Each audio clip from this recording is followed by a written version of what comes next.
이번 부동산 대출 규제는 맛보기에 불과하다 라는 말 기억하시나요? 이 발언 이후 7월 3일, 9월 7일 두 차례에 걸쳐 공식적으로 부동산 대출 규제가 발표되었습니다. 그중 많은 분들이 체감하시는 게 바로 주택담보대출 한도 6억과 매매 임대사업자 대출 규제일 것입니다. 규제 발표 이후 집값이 안정될 거라는 기대가 있었습니다. 하지만 가장 최근에 나온 KB 통계를 보면 대부분 수도권의 지역은 상승을 했고, 그중 송파구와 광진구는 놀랍게도 지난 7일 동안 0.9% 이상 상승했습니다. 한 달로 환산하면 무려 4% 이상의 상승률을 기록한 건데요. 이런 상황을 보면 과연 정부의 규제가 시장을 제대로 잡고 있는지 의문이 들 수밖에 없습니다. 오늘은 이런 복잡한 상황 속에서 무주택자와 1주택자들이 어떻게 현명하게 대처해야 되는지에 대해 한번 이야기해 보려고 합니다. 경매는 꿀팁 경매. 제가 지금부터 말씀드릴 내용은 세 가지 전제에서 시작됩니다. 첫 번째,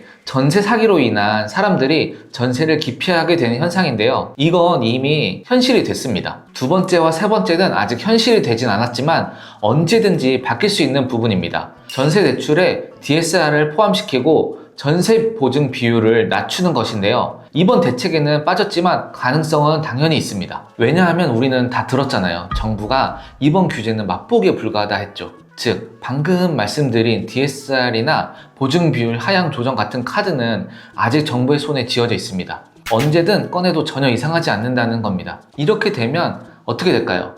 지금까지 우리의 주거 사다리 역할을 해줬던 전세가 사라지고 월세를 선택하는 사람들이 늘어날 수밖에 없는 구조적인 문제가 생기는 겁니다. 뉴스 헤드라인만 봐도 이런 현상은 쉽게 확인할 수 있습니다. 특히 아파트가 아닌 빌라 같은 비아파트 시장은 이미 월세가 상당히 진행됐습니다. 과거에는 임대의 55% 정도가 월세였다면 지금은 75% 이상이 월세이고 지방 같은 경우에는 80% 이상이 월세로 거래되고 있습니다. 심지어 과거에는 전세가 압도적으로 많았던 아파트 시장마저도 이제는 전세와 월세 비율이 거의 비슷해졌습니다. 이런 식의 변화의 흐름을 제대로 읽고 다음 단계를 준비하는 게 옳다고 생각합니다. 자, 그럼 무주택자 분들 입장에서는 어떻게 해야 할까요? 앞서 말씀드린 대로 월세로 가는 분들이 점점 늘어날 것입니다. 그리고 수요가 늘어나면 자연스럽게 월세 가격도 함께 오르게 되겠죠. 이런 변화를 몸으로 느끼고 나서 급하게 매수하려고 하면 이미 늦어지는 경우가 많습니다.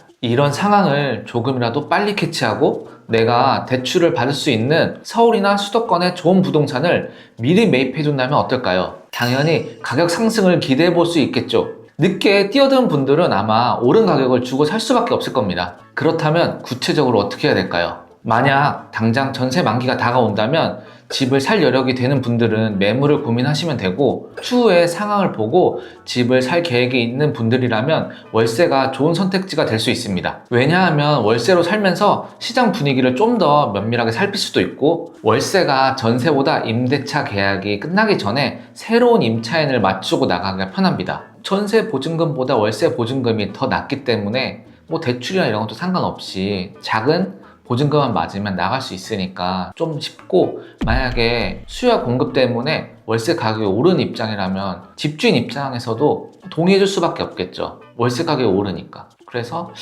전세보다 비교적 쉽고 빠르게 보증금을 받아 임대차 계약을 만료할 수 있다. 이런 장점이 있습니다. 마지막으로 월세로 살면 본인의 자금을 확보해 줄 수 있기 때문에 현금을 손에 쥐고 있어 좋은 매수의 기회가 왔을 때 놓치지 않고 매수할 수 있습니다.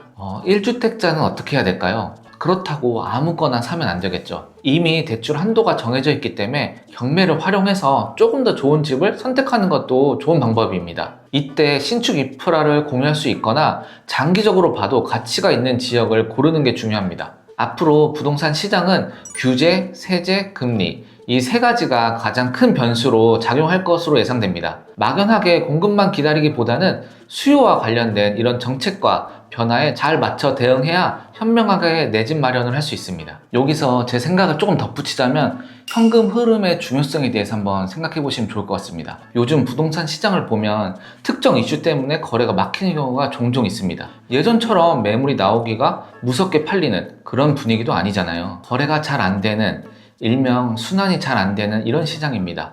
이런 상황일수록 내가 버틸 수 있는 여력이 정말 중요합니다. 내가 산 집이 당장에 안 팔리더라도 대출 상환에 문제가 없어야 합니다. 그래야 조급하지 않고 기다릴 수 있고 흑자 도산도 막을 수 있습니다. 경매는 꿀팁 경매. 오늘 무주택자와 1주택자가 해야 할 행동, 그리고 대비할 점까지 말씀을 드렸습니다. 평소에 경매를 활용해서 시세보다 저렴하게 실거주할 수 있는 방법을 말씀드렸는데요. 앞으로는 오늘과 같이 정책이나 시장 반영에 관한 이야기도 올려보도록 하겠습니다. 오늘도 영상 시청해주셔서 감사합니다.